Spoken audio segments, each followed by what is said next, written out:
भारत के पवित्र 12 ज्योतिर्लिंगों में से 11वें ज्योतिर्लिंग रामेश्वरम में आप सभी का स्वागत है। भारत के बिल्कुल दक्षिण छोर पर बसी एक ऐसी पवित्र भूमि जहां रेत के हर कण में रामायण की गूंज है और समंदर की हर लहर प्रभु श्री राम की कथा सुनाती है। यही है रामेश्वरम, दक्षिण का काशी, भारत के 4 धामों में से एक और 12 ज्योतिर्लिंगों में शामिल एक अत्यंत पावन तीर्थ। यही वह भूमि है जहां लंका प्रस्थान से पहले प्रभु श्री राम ने भगवान शिव की आराधना की थी और आज भी लाखों श्रद्धालु राम सेतु के दर्शन की भावना लेकर यहाँ आते हैं। यहाँ के मंदिर, यहाँ का वातावरण मन को शांति, श्रद्धा और भक्ति से भर देता है। लेकिन रामेश्वरम जाए तो कौन कौन से दर्शनीय स्थल जरूर देखने चाहिए? ठहरने के लिए सही होटल कौन सा है? खाने पीने का खर्च कितना आएगा? और पूरी यात्रा का बजट कितना बनता है? इन सभी सवालों के जवाब इस वीडियो में आपको मिलेंगे। तो चलिए शुरू करते हैं रामेश्वरम के इस पावन यात्रा।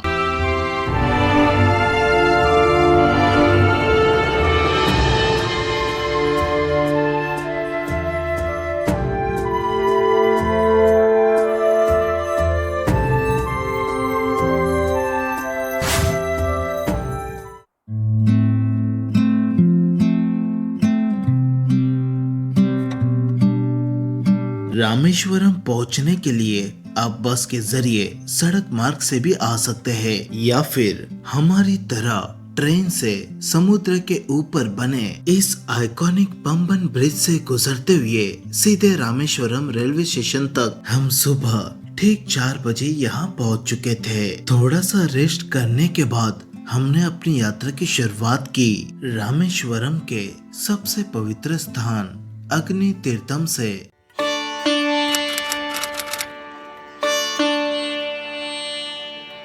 रामेश्वरम आने वाले ज्यादातर श्रद्धालु सबसे पहले यही स्नान करते हैं। मान्यता है कि प्रभु श्री राम ने ब्रह्म हत्या दोष से मुक्ति पाने के लिए इसी स्थान पर स्नान किया था और पुराणों के अनुसार माता सीता की अग्नि परीक्षा के बाद अग्नि देवता ने भी स्वयं को पवित्र करने के लिए इसी सागर में स्नान किया, इसलिए स्थान को कहा जाता है अग्नि तीर्थम। और ठीक सामने है रामनाथ स्वामी ज्योतिर्लिंग मंदिर। माना जाता है कि लंका विजय के बाद प्रभु श्री राम ने इसी जगह पर भगवान शिव की पूजा करने के लिए यहाँ पर शिवलिंग स्थापित किया था, इसलिए इसका नाम राम ईश्वर यानी रामेश्वर पड़ा।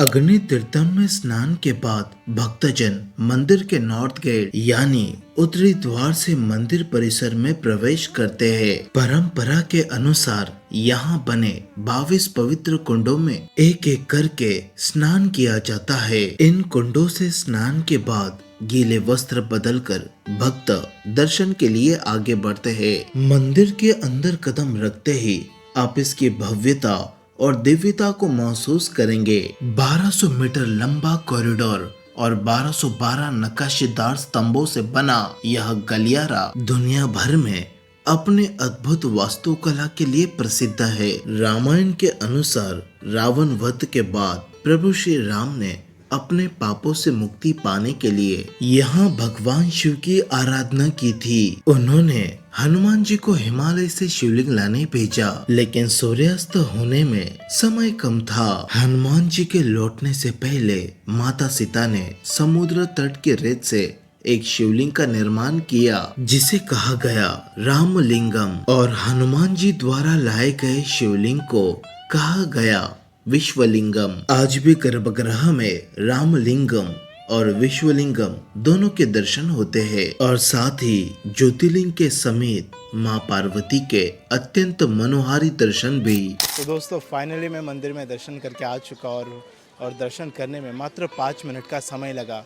मंदिर में प्रवेश करते ही एक आध्यात्मिकता ऊर्जा महसूस हुई जिससे मन प्रसन्न हो गया और अंदर जाते ही भगवान शिव जी के दर्शन हुए। छोटी सी शिवलिंग थी और आसपास जगमगाते हुए दीप जल रहे थे, देख के मन प्रसन्न हो गया। एक जरूरी जानकारी, दोपहर 1 बजे से 3:30 बजे तक मंदिर दर्शन के लिए बंद रहता है।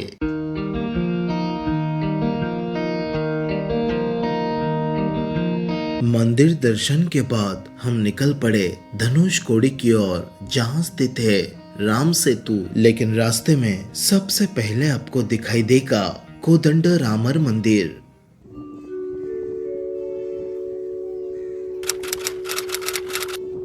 यह वही स्थान है जहां प्रभु श्री राम और रावण के भाई विभीषण की पहली भेंट हुई थी। जब विभीषण ने अधर्म का साथ छोड़कर धर्म की शरण ली, युद्ध के बाद यहीं पर विभीषण का राज्याभिषेक हुआ और वे लंका के राजा बने। इस मंदिर के गर्भगृह में एक साथ विराजमान है धनुषधारी श्री राम, लक्ष्मण जी, माता सीता, हनुमान जी और विभीषण। इसीलिए यह मंदिर भक्ति, मित्रता और धर्म का प्रतीक माना जाता है। और अब हम पहुंच चुके हैं धनुषकोडी, जिसे अचल मुनाई भी कहा जाता है। यहीं पर खत्म हो जाती है भारत की आखिरी सड़क। तो दोस्तों, अभी मैं भारत के आखिरी रोड पर आ चुका हूँ और रामेश्वरम से ये जगह 19 किलोमीटर की दूरी पर है। और स्कूटी हमने रामेश्वरम से ही हायर की थी, 500 रुपीज़ पर डे। और दोस्तों, यहाँ पर 3 सागरों का संगम होता है। वहाँ पर बे ऑफ बंगाल यानी बंगाल की खाड़ी, और यहाँ पर इंडियन ओशन है, और यहाँ से जो लहरें आ रही है वो अरेबियन सी है। तो यहाँ पर तीनों ही सागरों का संगम होता है। और यहाँ पर आप देख सकते हो बहुत सारे लोग यहाँ पर एंजॉय कर रहे हैं। इसके आगे बंगाल की खाड़ी और हिंद महासागर हजारों किलोमीटर तक फैला हुआ है। मान्यता है कि इसी स्थान से राम सेतु के निर्माण की शुरुआत हुई थी। प्रभु श्री राम के आदेश पर नल, नील और वानर सेना ने श्रीलंका तक पहुंचने के लिए राम सेतु का निर्माण यहीं से किया। कहा जाता है कि प्रभु श्री राम ने अपने धनुष के अग्रभाग कोड़ी से समुद्र को स्पर्श किया था। इसी कारण से इस स्थान का नाम पड़ा धनुषकोडी।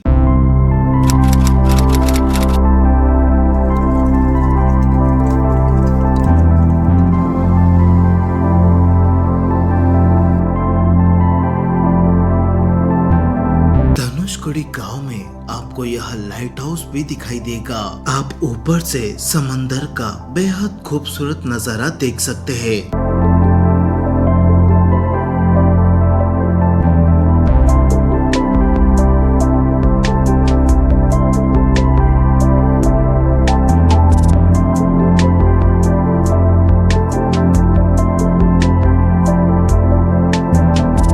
लाइट हाउस में एंट्री करने के लिए आपको 10 रुपीज़ एंट्री फीस देना होता है। और इस लाइट हाउस का टाइमिंग सुबह 10 बजे से लेकर 1 बजे तक ओपन रहता है। बाद में दोपहर 2:30 बजे से लेकर शाम 5 बजे तक ओपन रहता है।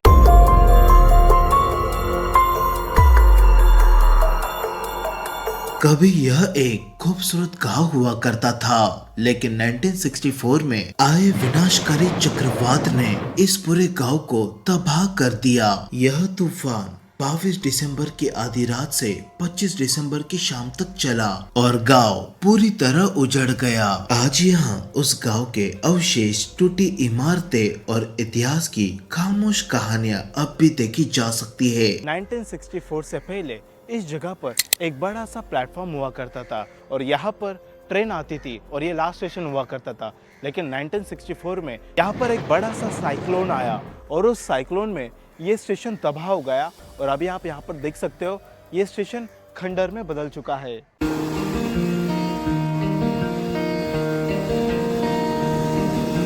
और यही पास ही में है एक बेहद शांत और खूबसूरत बीच, जहां खड़े होकर आप इतिहास, आस्था और प्रकृति तीनों को एक साथ महसूस कर सकते हैं। रामेश्वरम की भीड़ भाड़ और प्रसिद्ध मंदिरों से थोड़ा हटकर एक ऐसी जगह मौजूद है जिसके बारे में आज भी बहुत कम लोग जानते हैं। यह मंदिर किसी शहर के बीच नहीं बल्कि घने जंगलों के बीचों बीच स्थित है। ये है अरुलमिगु जटातीर्थम शिवन टेम्पल। जैसे ही आप इस मंदिर की ओर बढ़ते हैं, आपका रास्ता हरे भरे जंगलों से होकर गुजरता है। सड़क के दोनों ओर ऊंचे पेड़, शांत वातावरण और कहीं कहीं रास्ते में चलते हुए आपको मोर भी दिखाई दे सकते हैं। यहाँ पहुँचते पहुँचते आप महसूस करेंगे कि शोर, भीड़ और भागदौड़ कहीं पीछे छूट चुकी है। जैसे ही आप मंदिर के परिसर में प्रवेश करते हैं, सबसे पहले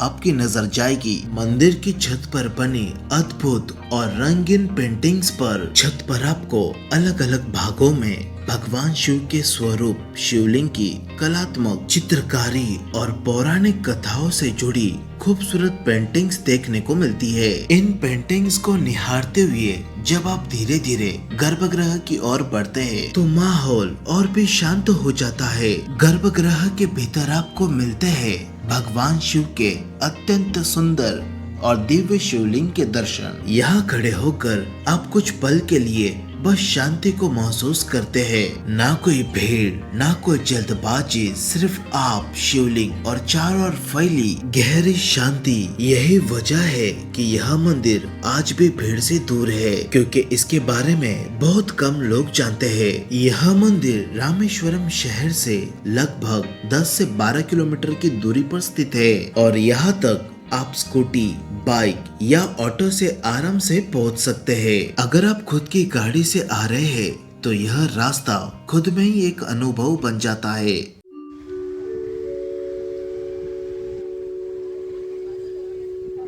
अभी मैं जिस जगह पर खड़ा हूँ इसे रामा तीर्थ कहा जाता है। मुख्य रामनाथ स्वामी मंदिर से करीब 800 मीटर की दूरी पर एक और बेहद पवित्र स्थान मौजूद है, राम तीर्थम।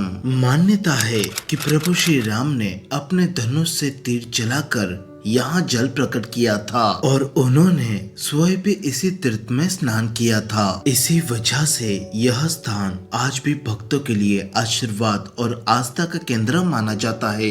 श्रद्धालु यहाँ दर्शन कर मन की शांति और कृपा की कामना करते हैं और इसी कुंड के ठीक सामने आपको दिखाई देगा राम, सीता और लक्ष्मण जी को समर्पित एक ऐतिहासिक मंदिर, जहाँ भक्त दर्शन करना नहीं भूलते। राम तीर्थम से सिर्फ 5 मिनट की दूरी पर स्थित है पंचमुखी हनुमान जी का मंदिर। यहाँ 5 मुखों वाले हनुमान जी के अद्भुत और दुर्लभ दर्शन होते हैं, लेकिन एक और खास वजह है जिसके कारण लोग दूर दूर से यहाँ आते हैं। यहाँ आपको तैरते हुए पत्थर यानी फ्लोटिंग स्टोन भी देखने को मिलते हैं, जिन्हें रामायण काल से जुड़ा हुआ माना जाता है। इन्हें देखकर राम सेतु की कथा आपकी आंखों के सामने जीवंत हो जाती है। पंचमुखी हनुमान मंदिर के ठीक सामने आपको दिखेगा एक बेहद खूबसूरत श्री नटराज मंदिर। यहाँ भगवान शिव अपने नटराज स्वरूप में दर्शन देते हैं, जहाँ भक्त